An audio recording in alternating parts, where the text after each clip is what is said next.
Evet, herkese merhaba arkadaşlar. Şimdi Rambo ile birlikte Sakarya'daki Kerem Ali Yaylası'na çıkıyoruz. Bir gece kamp yapacağız orada. Hava biraz soğuk olacak. Gece -3, -4 derece olacak ama bakalım. Bayağıdır gitmiyorduk. Bir kamp yapalım dedik. Yolu da göster Rambo. Bak. Bakalım bizi neler bekliyor. Yol arkadaşlar. Dün birazcık yağmur yağdığı için yol birazcık toprak.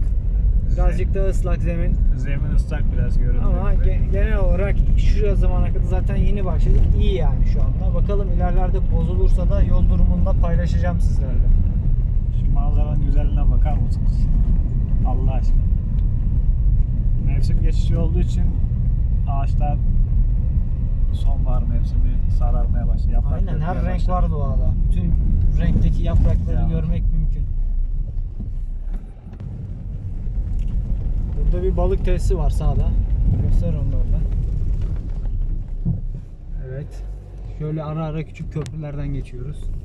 Yan tarafta su akıyor altımızda.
Evet arkadaşlar, Kerem Ali'ye giriş yapmış bulunmaktayız an itibariyle.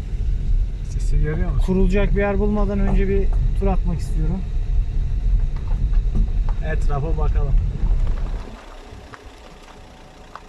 Bekle be. Neden değil yani? Kerem Ali gibi. Aynen o.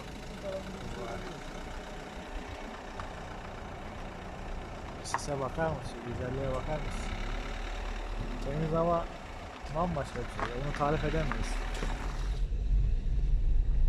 Evet arkadaşlar, şimdi sona doğru birazcık gittik. Sen yolu çek bir şeyler.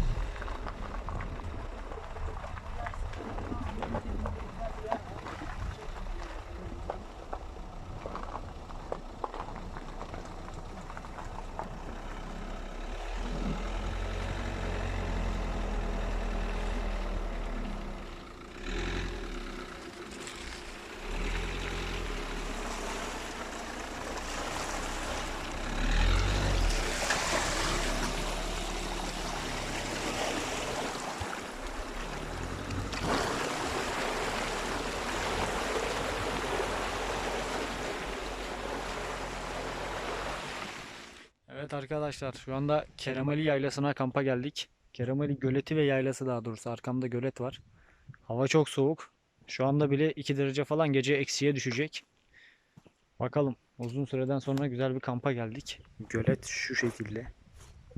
Manzara çok güzel, sonbahar eşliği. Sis var birazcık. Yanaşayım gölete. Bakın arkadaşlar, orada da bir tane çadır var. Orada çadır yapan, çadırda kalan bir insanlar da var. Biz de çadır kuracağız. Burada bir kulübe var. Bu yaylada yayla halkından kalanlar var. Yayla evleri var ilerlerde. Ama asıl merkez ve piknik alanı gibi yer olan şu yeşil alan, piknik alanı. Şurada da böyle bir yapı var. Asıl mangal alanı burası yani. Biz de şimdi göle direkt sıfırız diye geldik. Şu yoldan, biraz çamurlu yoldan geçtik böyle buraya. Şurada şöyle masa gibi bir şey var. Masa niyetine kullanılabilir. Şöyle şurada bir ağaç. Burada bir yerde kurulmayı düşünüyoruz ama bir tur atıp gezeceğiz. Gezdikten sonra net karar vereceğiz. Evet arkadaşlar, Burada böyle bir ağacın önünde şöyle masa gibi bir şey var. Şurada yine böyle beton var. Şurada bir balık tesisi gibi bir şey vardı eskiden. Balık tesisinin önünde bir çeşme var. Şu anda aktif değil. Ana piknik alanı burası. Şurada yine çadır kuranlar var. Biz diyorduk bu soğukta kimse gelmez ama bizden başka 2-3 grup daha var sanırım.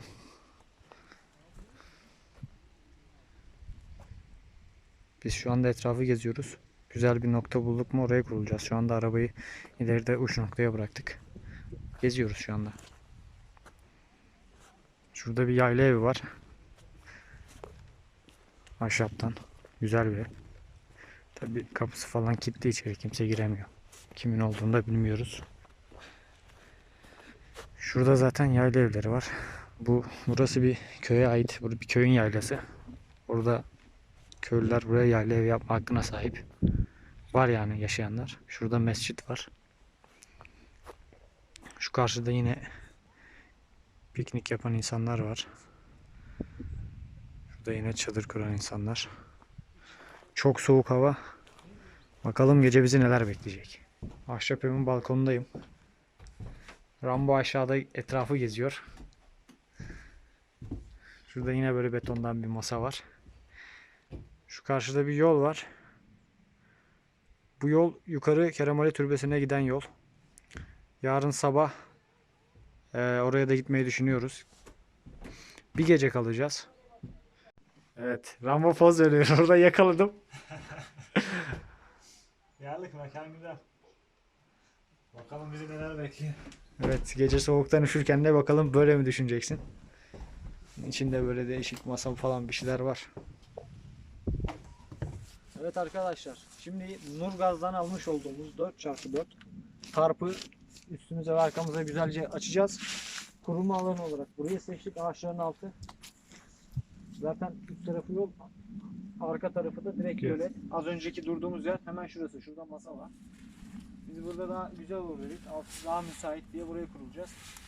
İyi seyirler. Tarp kurulumunda bu videoda hızlı çekim olarak göstereceğim size.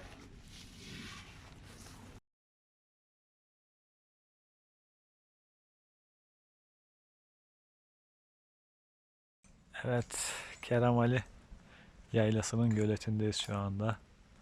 Kurulmaya çalışıyoruz. Sisi görüyorsunuz değil mi? Şu bölge böyle. Ahmet uğraşıyor. Tenteyi çektik.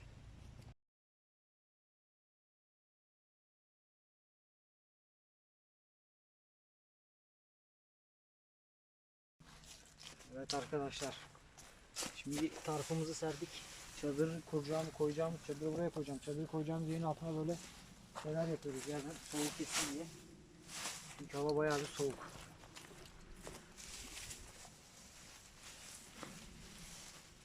Çadırla zemin arasına böyle dallar koyarak altımızı soğuğa karşı şey yapıyoruz. Önlem alıyoruz. Güzel bir yerleştireyim şöyle şimdi. Çadırın şimdi direklerine çakalım. Kurulma faslı biter. Artık ondan sonra ateş yakma ve yemek faslına geçeriz.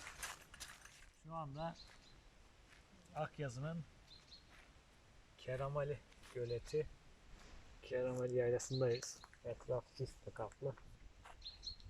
Biz de sazlıkların kenarına kurulduk. Bu bölgeyi seçtik. Evet arkadaşlar, şimdi Rambo'yla kurulum aşamasını tamamladık. Şimdi ateş yakma faslına geldi. Ateş yakmadan önce şöyle çift taraflı bir tarafı balta bir tarafı kazma olan şeyle birazcık çukur kazacağım. Çukurun içine de taşları düşeceğim böyle. Etraftan bulduğum taşları, zemin soğuktan, sürekli topraktan soğuk yemesin ateş. Isıyı iyi korusun diye böyle bir taktik uyguluyorum. Bakalım ondan sonra şey yapacağız. Size son haline göstereyim ortamın. Evet arkadaşlar, son hali bu. Tarpımızı gerdik. Köşesine çadırı kurduk. Arabamız yanımızda. Şuraya şöyle 2 tane sandalyemizi attık, masamız. Şuraya da çukur kazıp ateş yakacağız. Ondan sonra ateşten sonra yemek faslına geçiyoruz. Rambo da taşları getirmeye başladı zaten.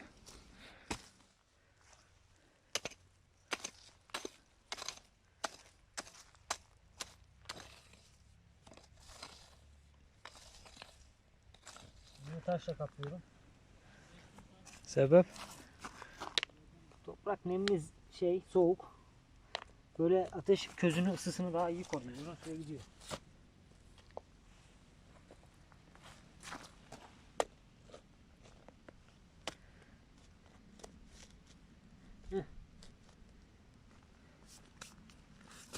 Bunu da kenarlarına koyalım.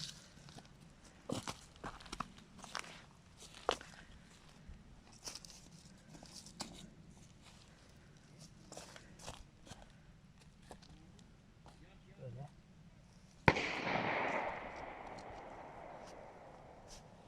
Buradan bir yerden silah atıyorlar.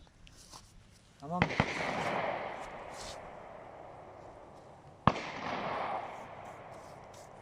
Şimdi ateş yakalım Rambo. Evet arkadaşlar, ateşin dibine bir çuval ceviz kabuğu getirdim. Şimdi onu dökeceğim.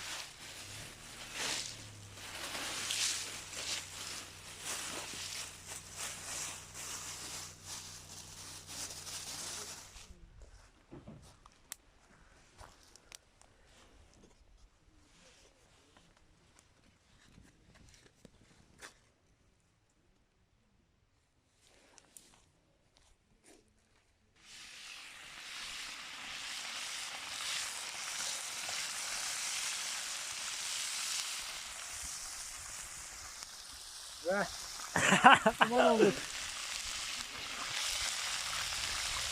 Evet. Birazcık işi hızlandıralım dedik. Etlerimizi şimdi tavada tak kızartıyoruz. Evet arkadaşlar. Lambo lavaş sarmaya başladı biz de ekmekle. Etler pişti. Önce çok acıktık. Önce etleri yiyelim, peşine tavuk yapacağız. Tavuk var burada görüş. Vapila. Ateşe de bir iki odun attık. Çay kenarında duruyor. Su ısınıyor. Bakalım Allah gene. Az önce sis gelmişti. Sis dağıldı. Etrafta motorla gezen insanlar var. Kulübede de insanlar var. Evet arkadaşlar. Güne kaldığımız yerden devam ediyoruz. Şimdi burada Rambo bize tavuk yapıyor. Bir de tavuk kızartıyor orada. Ateşimiz şöyle. Et yedik. Şimdi bir de tavuk yiyelim dedik. Odunumuz yetersiz. Şurada şöyle kendi yanımıza getirdiğimiz birazcık odun vardı. Bir çuval. Küçük ince. Bir iki çalışır bir şeyler biz topladık ama odun yetersiz. Odun bulmamız lazım. Yoksa gece biz burada donarız. Şimdilik keyfimiz yerinde.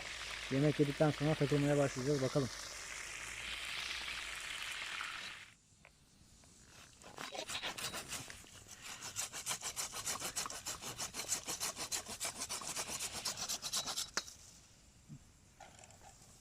Ahmet şu an hatta odun ayarlıyor. Saat 7 civarında. Biz buraya yayladık. Yaklaşık 50 metre arkada bir yerleri var. 100 metrelerde birileri var. Şu arka tarafta da bir kişi olmak üzere toplam 4 kampçı yayladık. Bakalım bizi neler bekliyor. Yayladık ya. Yayladık. Yaylaya kurulanlara yayladık derler. Evet arkadaşlar, şimdi yemeğimizi yedik. Ateşin başına oturduk. Çayı da demledik. 2-3 dakika içerisinde çay hazır. Artık yavaş yavaş eğlence, takılma, kampın zevki ateş başında çay zamanında. Yemek falan değil yani. Ateş başında oturacaksınız. Çay, muhabbet, sohbet. Kampın zevki oradan çıkıyor. O zaman belli oluyor. Kerem Ali Yaylası burası. Kerem Ali Yaylası yüksek bir rakım olarak tam bilmiyorum ama bayağı bir yüksek. Civar köylerin, yaylaların hepsine tepeden bakıyorsunuz burada. Hava da eksi derecelerde. Şu anda eksi 2, eksi 3 derece falan civarında. Sağlam bir soğuk var. Ateşi yakarken biraz çukur kazıp içine taş falan doldurduk. O yüzden ateş çok fazla yükselmiyor. Biz köz kaybetmemek için yeterli gitsin diye onu birazcık kazdık. Kazmadığınız zaman daha da yükseltebilirsiniz ateşi iyi ısınmak için. Öyle de yapabilirsiniz. Öyle de daha mantıklı oluyor aslında ama Biz köz kalsın diye çok yükseltmedik yani. Geniş ve uzun zamanlı yansın diye biz kazdık. Eğer dar vaktimiz olsaydı muhtemelen bize yüksek ateş yakardık. Çoban ateşi dediklerinden. Şimdilik iyi.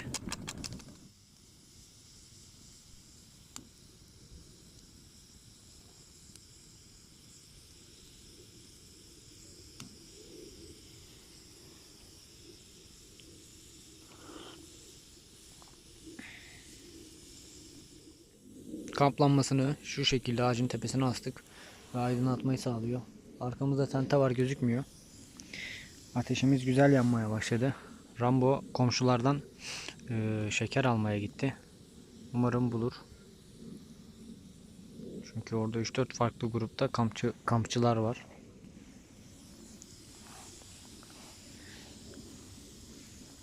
Hava gerçekten çok soğuk. Eksi 3, eksi 4 derece falan var. En eksi 6, eksi 7'lere kadar düşüyormuş. Hava durumuna baktım. Şu anlık odun var. Eğer odun bakalım yetmeyecek gibi olursa gece bir odun avına çıkarız. Zaten yarın sabah kahvaltı falan yaparız. Öğlene doğru döneriz diye düşünüyorum. Yarın eğer çıkabilirsek bu Keramali Yaylası ve Göletinin üst tarafında türbe var. Türbeye de çıkıp orayı da gezip ziyaret etmek istiyoruz. Bu civarların en yüksek noktası orasıymış. Bulutların üzerinde fotoğraf falan çekebiliriz. Bulutlardan yüksekte olacağız yani. Rambo da geliyor.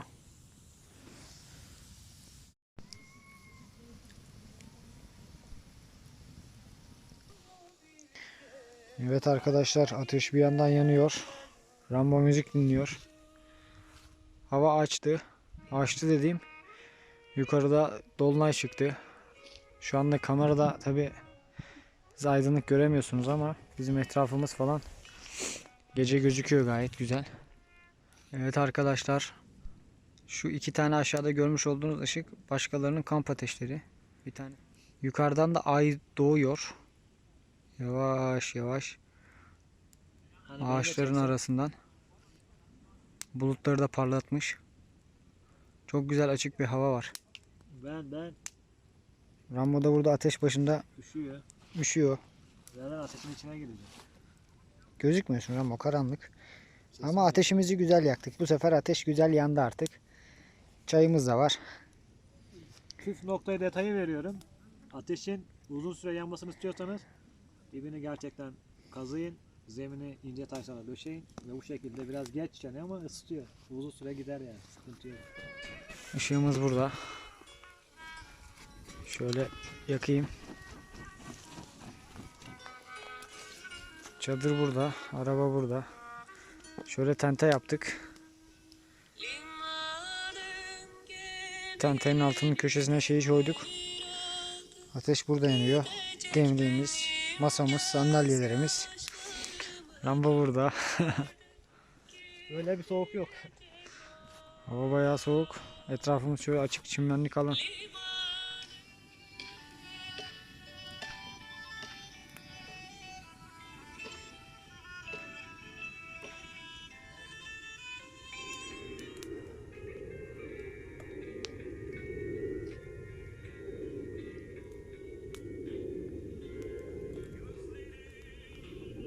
Hava şimdi buzlara bak ya. Saysan sayarsın ha. Bulutların içinde çok güzel bir manzara var. Tabii bunu canlı gözle görmenizi isterdim açıkçası. Kaçak çay! Bağırma lan. Rambo kafayı buldu tabii. Adamı sete meydan atıyor. Keyfi yerinde Rambo'nun. Değil mi Rambo? Allah şu keyfimiz yerinde, çayımız elimizde. Çay mı içiyorsun lan yoksa başka bir şey mi içiyorsun? Deli deli bağırıyorsun bana bak. Kaçak çay. Kafayı buldun gibi geliyor bana. Kaçak çay bu. Ekipmanla bir testere var şöyle küçük. Bir de şöyle bir tarafı kazma bir tarafı balta olan küçük el keser boyutunda bir şey var. Bu çok kullanışlı oluyor ya. Tarp Nurgaz'ın arkadaşlar 4x4 4 metreye 4 metre 16 metrekare Nurgaz'ın tarpı. Şu tarp hakkında bir beğenmediğim nokta, şu bağlantı noktalarından çok fazla olmaması. Bir tarafta 3 tane, diğer tarafta 2'şer tane var. Bakın çadırın üstünde de çiğ gözüküyor. Bildiğin üstünüze çiğ yağmış damla damla. Bayağı bir soğuk ya. Şu anda yine ben çok üşümüyorum. Ateşin yanındayım. Ama kenarıya öteye beriye yürüyünce bayağı bir insan üşüyor. Biz ne olur ne olmaz diye şöyle piknik tüpü de getirdik yanımızda. Kullanmadık ama. Neyse çayım soğumadan. Devam. Rambo salla bakalım Rambo. Burası da cehennem arkadaşlar. Burası cehennemmiş. Yanmaya hoş geldiniz. Evet arkadaşlar kazdığımız çukurdaki taşları hemen yan tarafa aldık. Şöyle azıcık üst tarafına. Parmağım da gözükmüyor şuraya. Rambo şimdi oraya yeni güzel yüksekte bir ateş yakacak. Bu közde de biz artık güzel kamp denemeleri yapacağız. Burası birazcık çukur işte. İlk başta çukurda yaktık. Yemeği falan burada yaptık. Burada birazcık köz oluştu. Bu köz şimdi bize pişirmek için çok ve çok yeter. Orada da hemen alta bir iki köz çekip güzel bir yüksek ateş yakıp ısınma ateşi yapacağız. Öyle takılacağız. Şu yanda sağlam köz var yani. Baksanıza. Şimdi şuraya bir çukur oluşturalım. Şunu alayım şuradan. Bununla işimiz kalmadı.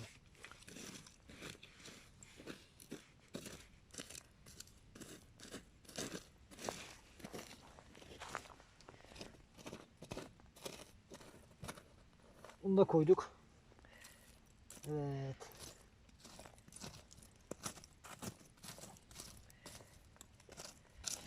Evet arkadaşlar, hava o kadar soğuk ki Rambo ateşi sürekli yerliyor. Közde patateslerimiz oluyor. Çay var, orada da ısınma ateşi var. Rambo burada. Hava çok buz gibi hava ya. Böyle bir soğuk olamaz. Araba buz tutmuş. Yani şu üstündeki şu şeyler bildiğiniz buz yani. Camlar mamlar arabayı bir çalıştırayım dedim. Ne olur ne olmaz. İlk çadırı şunun altına koyduk. Çadır etkilenmedi. Bunun üstüne de böyle şey oldu. Hava iyi soğuk. Yani -5 -6 derece şu anda. Ama iyi ki de kampa gelmişim yani. Şöyle gökyüzünde de ay hala da vuruyor. Sisten dolayı etraf gözükmüyor. Yoksa hava şey yani açık. Yıldızlar falan var yine de. Bak göze görülebiliyor ya. Toprakta böyle çiğ yağmış ve sis var aynen. Arkadaşlar bilmiyorum yerler gözüküyor ama buz yani buz. Şuraya baksanıza. Şu kısmına bakın.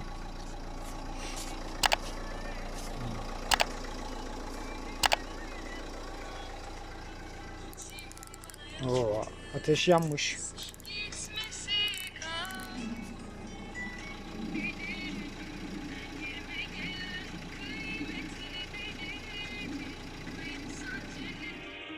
Her ayrılışta kan kaybı oluyor. Yürek yaşlanıyor, yürek uslanıyor.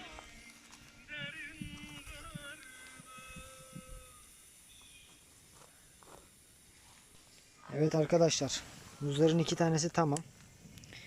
Şu 2 tanesi güzel eridi. Altı böyle siyah yanmış gibi ama içinden kaşıklı. Lan çevirme oğlum ters, ne yapıyorsun? Acemi arkadaşlar. İlk defa yiyecek şimdi bunu. Çeviriyor, içinde erimiş çikolatasını döküyor. Çatal ya da kaşık bıçak gibi bir şeyle içinden oya oya yiyeceksin Rambo. Heh. Duman geldi gözüme. Evet. Bismillah. Dibine muzuna doğru daldır iyice. Nasıl? Yorumları alalım. İthal buz. Var mı oğlum? İnsanlar uyuyor. Ellerine sağlık, güzel olmuş. Ateşi de zar zor. Tam 3,5 saat yerleyerek anca yakabildik. Çiğ, her taraf çiğ yağmış. Çiğ Aynen öyle arkadaşlar. Gecenin ilerleyen saatlerinde ateşi birazcık daha güzel yaktık. Nihayet.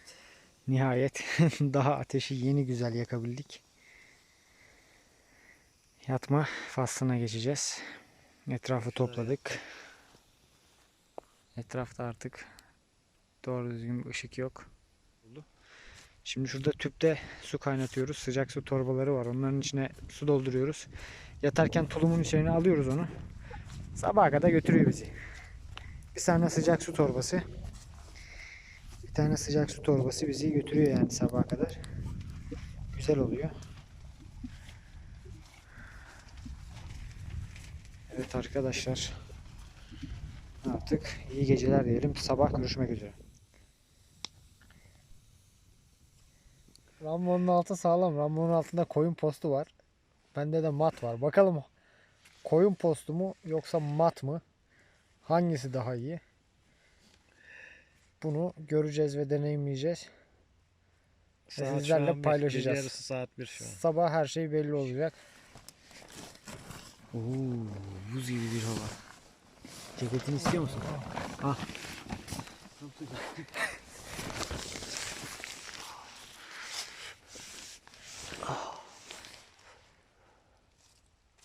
Buz gibi bir hava. Ateşten eser yok şimdi. Kalkıp ateş yakıp kahvaltı yapacağız. Evet arkadaşlar. Şimdi uyandık. Çadırdan çıktık. Haydi de gökyüzünde duruyor. Hava oldukça soğuk. Bu tavayı almış gelmiş. Tavayı dün gece şu en sağdaki ağaca astık. Sonra şuradan geri aldık. Rüzgar düşürürse şuraya düşürür. Oradan bir hayvan gece kurcaladı onu takır takır takır. Bakalım. Şimdi bir ateş yakıp kahvaltı yapacağız. Sonra bir tur atacağız. Sabah gözüyle size manzarayı göstereceğim. Arabanın içi arkadaşlar. Cam buz tutmuş. Şimdi arabayı biraz çalıştıracağım.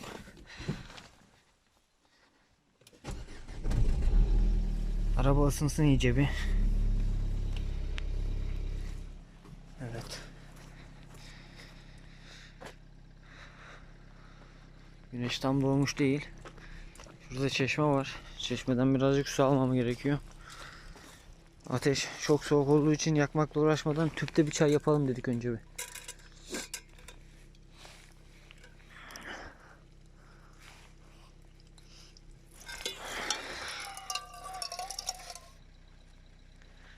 Ağaçlar, orman çok güzel. En üstteki ağaçların renkleri birazcık açık böyle. Kar mı yağmış lan oraya? Harbiden kar yağmış. Ha, dağın tepelerinde kar var. Ondan öyle ağaçların rengi beyaz.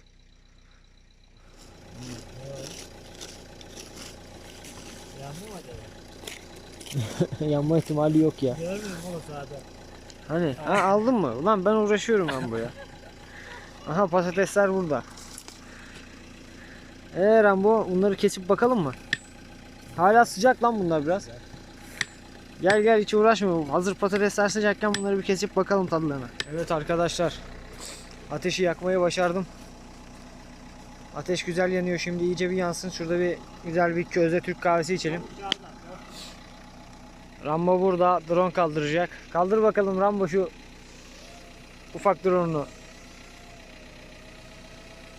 O bizi çekiyor, biz onu. Bakın şu ileride bir tane daha çadır var. Onlar hala uyuyorlar.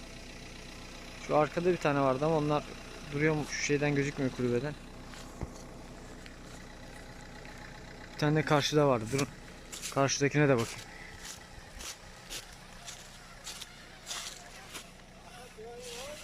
Drone kafayı yedi. Oynatma ama sağa sola.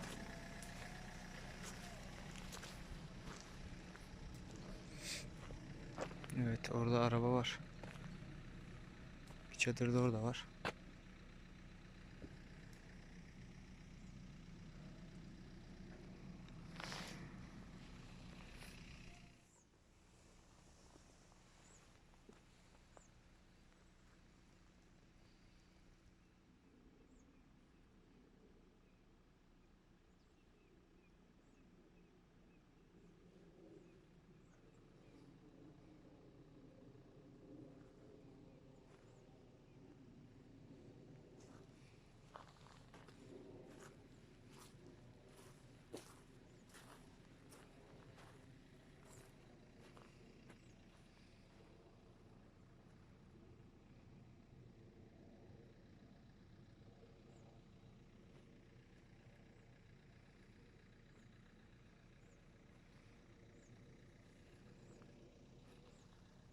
Evet arkadaşlar.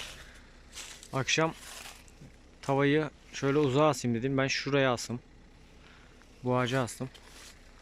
Bakın bu ağaçtan yere düştü. Önce bir düşme sesi geldi. Sonra 5-10 dakika sonra cesaret toplayıp tekrar geldi.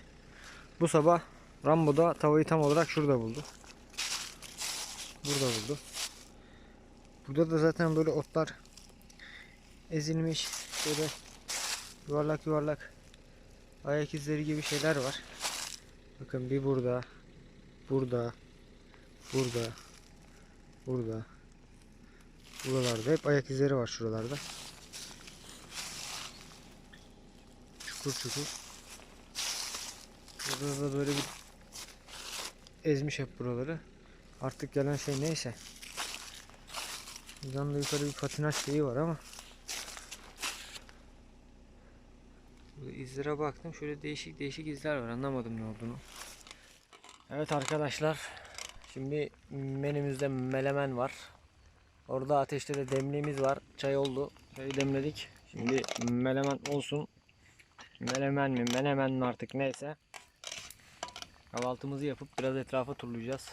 Size göstereceğiz etrafı. Orada görüşmek üzere. Evet, dünden kalan patateslere, şu yanık patateslere bir bakmanın zamanı geldi diye düşünüyorum.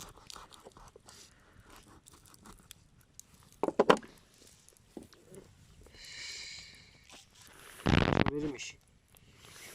Patates içi idare eder, birazcık kızarmış. Tamam.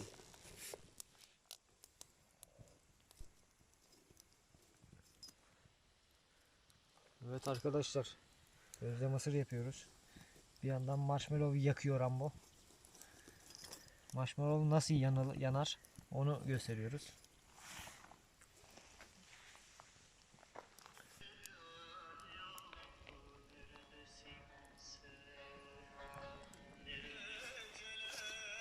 Ne yaptın Rambo? Mısırları sarmışsın. Sabah sütlü ha. Şu bir taneyi de yakma, onu da sar da yiyelim ya. Böyle bir etrafı göstereyim. Rüyalık hayranıyız. Güneş doğmaya başladı bakın. Şunlar hala uyanmadılar. Kuşlar ötmeye başladı. Birisi orada ağaç kesiyor. Yine kampçılar sanırım. Evet arkadaşlar, takılmaya devam. Şimdi mısır közledik. Onları yiyeceğiz. Çay içtik, kahvaltı yaptık. Biraz etrafı topladık. Şimdi bir közde mısır, marshmallow falan, sohbet, muhabbet, müzik. Güneş vurmuş dağın yamaçlarına. Şu arkamdaki dağın yamacına bakın. Bunun tepeleri bembeyaz. Kar var orada. Şimdilik keyfimiz yerinde. Takıldıktan sonra yavaştan toplanıp yukarıda türbe var. Türbe de şurada tepede. Şu arkadan yol gidiyor yukarı doğru şöyle. Orada.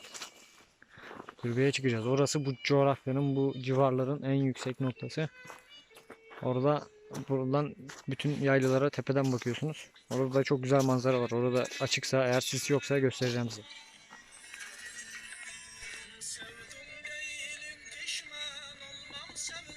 Ahmet közde Türk kahvesi hazırlıyor.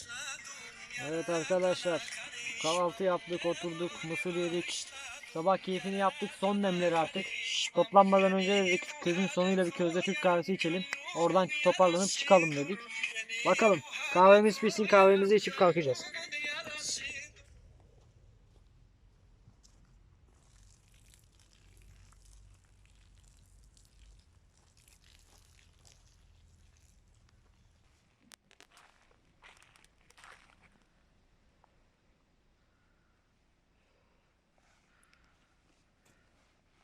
Evet, Rambo poz veriyor. Kerem Ali geliyor sulak alanında. Burada başka kampçılar var. Güneş yeni doğdu.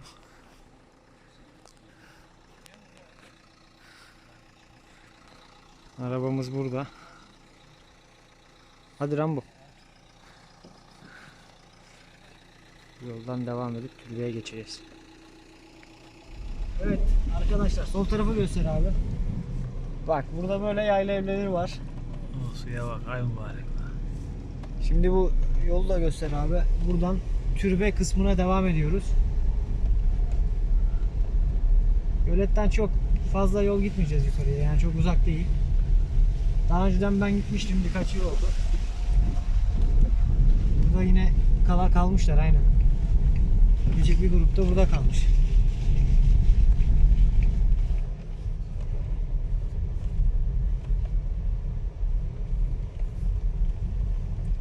Bu niye offroad yapıyorsun ya? Görüyorsunuz. Anlatmaya gerek yok. Kar yağmış. Sol tarafa bak. Karları da göster. Dağlara kar yağmış. Zirve şehitlik diyor. Göl yayla.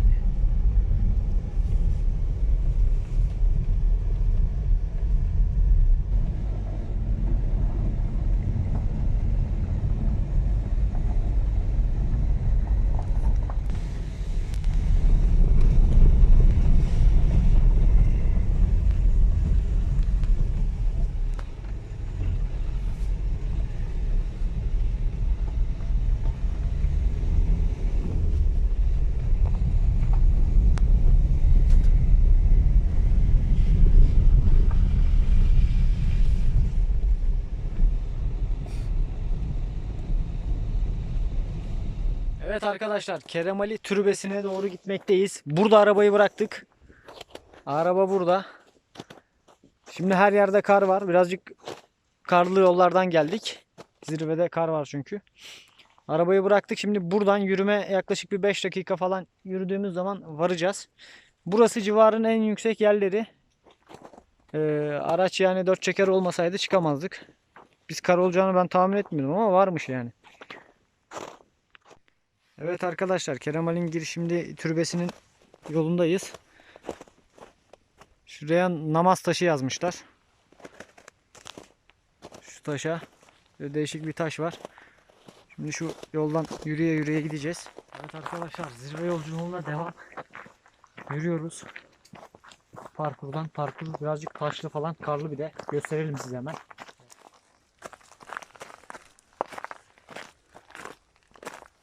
Bunu attığın yere dikkat et, kayıyor. Kafamıza buz yağıyor.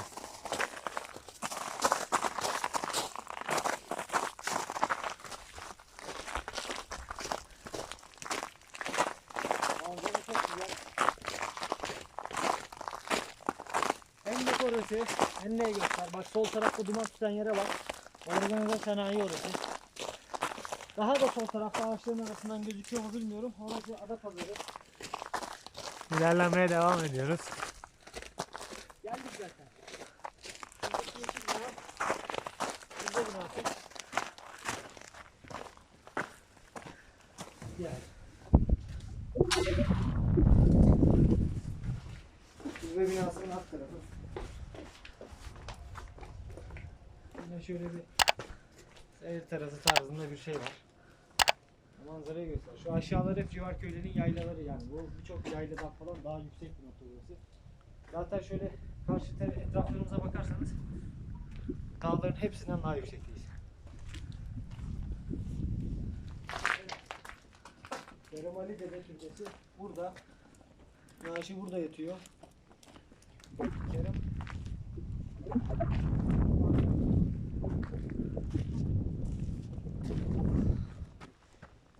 neresi lan burası? Akyazı. Ta arka taraf Adapazarı. Şu Sapanca Gölü. Şu ortadaki açıklık Sapanca Gölü.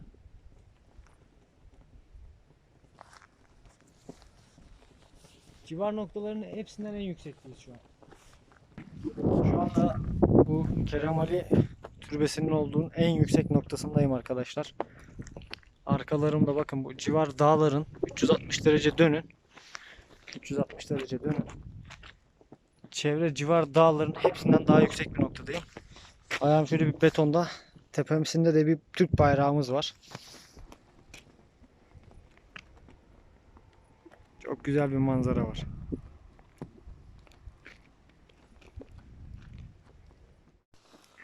Evet arkadaşlar, türbeden dönüyoruz. Dönüş yolunu buradan arkadaşlar çıkarken 5-6 dakika, inerken 3 dakika. Tabii şimdi yerler birazcık buzlu olduğu için biz dikkatli gidiyoruz. Arabayı bıraktığımız noktadan tabii bu. Çıkıp inme süresi. Arabayı bıraktığımız noktadan yürüme mesafesi. Araçla da bir 10-15 dakika geldik ama yavaş yavaş.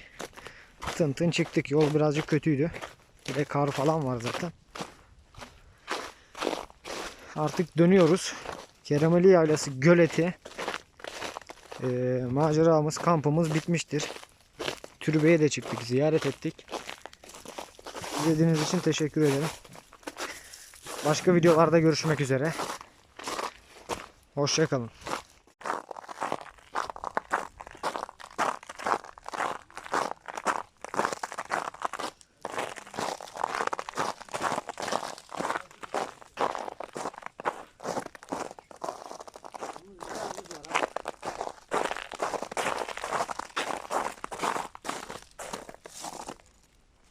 Kapat.